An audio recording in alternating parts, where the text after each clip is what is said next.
may be passionate about something, but I have to have a prompting, a moving. God has to speak to me and give me direction. One of the problems that we find now is that people are all off in all kinds of direction, and then they're on their own.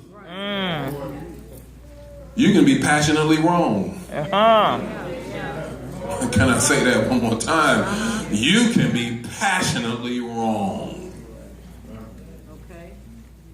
You must get a prompting from the Spirit. And that's what David did. I can imagine, here he is. He goes back home. He looks around. Everything is burned up, tore up from the floor up. Nothing that he left is there. All of the things are gone. He has a group of guys that saying, I'm about to take you out and stone you. And he knows that he has his passion and his purposes to go get what he needs to get and recover it. But before he makes a move, he still goes to hear from God. Now, I want you to look at the 7th verse. Look at the 7th verse. What does he do? He goes and inquires. And before he inquires, he gets the ephod, E-P-H-O-D. He gets the ephod. The ephod is the garment that the priest wore. It is a particular garment that the priest wore before the priest would go before the Lord. Are you with me? Do you see what I'm talking about? And so therefore, when he would then put this ephod on, then he was set to go before God. He had the right garments on to go before the Lord. He was equipped to go before the Lord in the right way. He just didn't haphazardly say, I'm going to go before God in any kind of way to hear from God. Now, what does that mean to you and I? You just don't stumble up on God. Sometimes we're so irreverent. Sometimes we lack a reverence of God.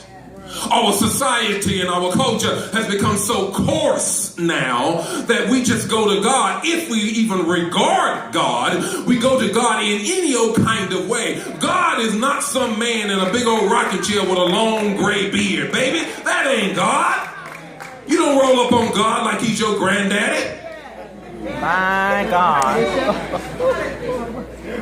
Amen. And that's how some of us, the man upstairs. What you talking about, the man upstairs? He's omnipresent. He's everywhere. He's omnipotent. He is powerful. He's not the man upstairs. You have relegated. You have brought your God down to your size. I don't want God to be my size. Oh, no.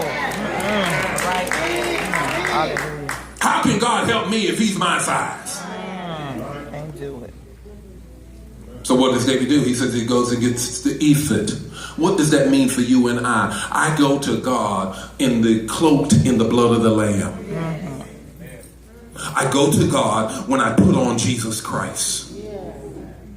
I go to God that God will hear from me because God is my advocate is Jesus Christ. God has given me Jesus Christ to be my advocate. So the only way that I go to him is I must be cloaked in the advocacy of Jesus Christ.